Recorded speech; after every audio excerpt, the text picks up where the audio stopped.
Welcome back after the break. आप देख रहे हैं आपका बाजार। दोनों ही जानकार हमारे साथ मौजूद हैं और लगातार आपकी क्वेरीज को भी एड्रेस किया जा रहा है। अपनी अगली क्वेरी से भी एड्रेस करेंगे, लेकिन फटाफट से एक बारी जेम्स एंड ज्वेलरी स्पेस को देख लेते हैं।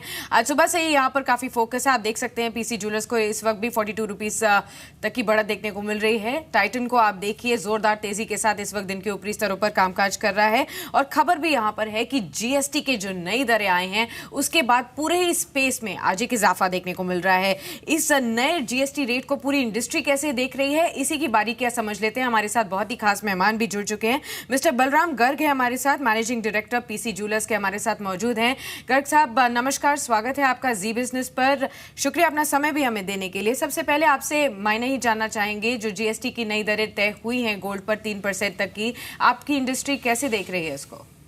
देखिए, मुझे लगता है कि ये गवर्नमेंट का बहुत अच्छा डिसीजन है और हम इसका वेलकम कर रहे हैं, क्योंकि ये जो दरें हैं 3%, जैसे कि गवर्नमेंट ने प्रॉमिस किया था कि जो आज की रेट में जो भी इंडस्ट्री जो रेट पे कर रही है उसके आसपास ही वो तय करेंगे।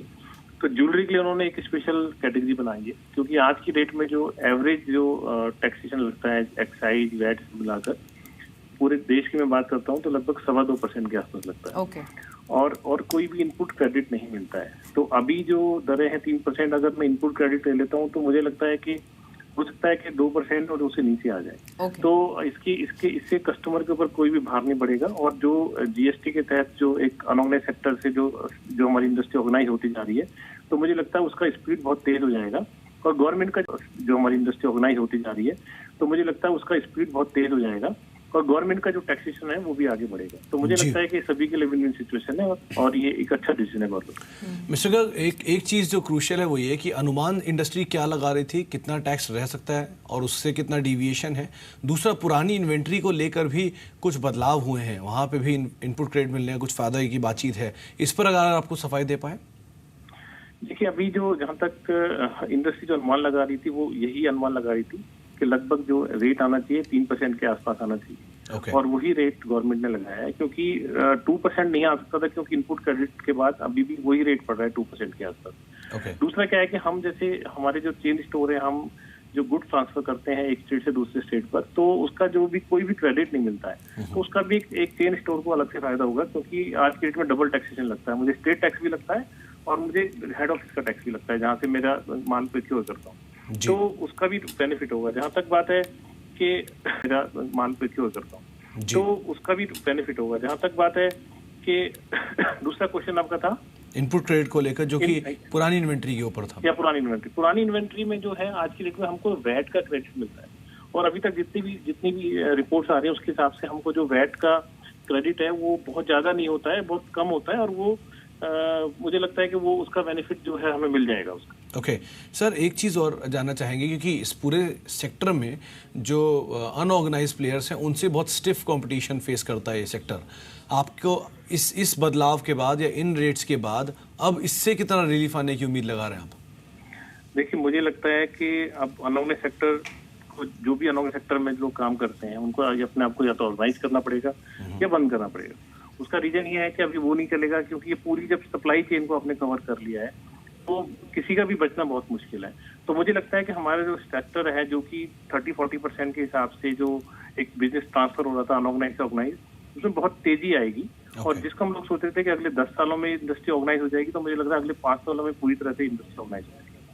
Right mister Garg, we know that आपका ज़्यादातर डीलिंग जो होता है प्रोसेस डायमंड्स पे होता है, पर आपसे ये भी व्यू जानना चाहेंगे, जो 0.25% तक का जीएसटी रेट डला है रफ डायमंड्स पर, इसे आप कैसे देख रहे हैं? देखिए, ये कोई एक्चुअली में 2.25% है, क्योंकि हम लोग रफ में डील नहीं करते हैं और डायमंड खरीदते हैं, और 0.25 से कोई इम्पैक्ट पड़ने वाला नहीं है। हाँ, जो रफ में लोग डील करते हैं, शायद हो सकता है कि जो इंपोर्ट करते हैं रफ का और उसके बाद फिर वो पॉलिशिंग करने के बाद एक्सपोर्ट करते हैं, तो उसको लेके कहीं पे कोई थोड़ा क्वेश्चन उठ रहे हैं, तो वो एक तरह से सेपरेट बॉडी है, सेपरेट क्योंकि बिजनेस मॉडल है जो कि हमारा नहीं है। बट हाँ, उस पर थोड़ा सा क्वेश्चन उठ रहे हैं, क्योंकि वो कि थोड़ा महंगा हो जाएगा, बट डोमेस्टिक इंडस्ट्री को उसका कोई इम्पैक्ट नहीं आएगा। चलिए, बहुत बहुत शुक्रिया मिस्टर गर्ग अपना समय हमें देने के लिए और अहम दिन हमारे साथ मौजूद रहकर बातचीत करने के लिए। 8.5% ऊपर पीसी ज्वेलर्स कामकाज कर रहा है। विवेक, जेम्स एंड ज्वेलरी स्पेस पे आप क्या व्यू रखते हैं?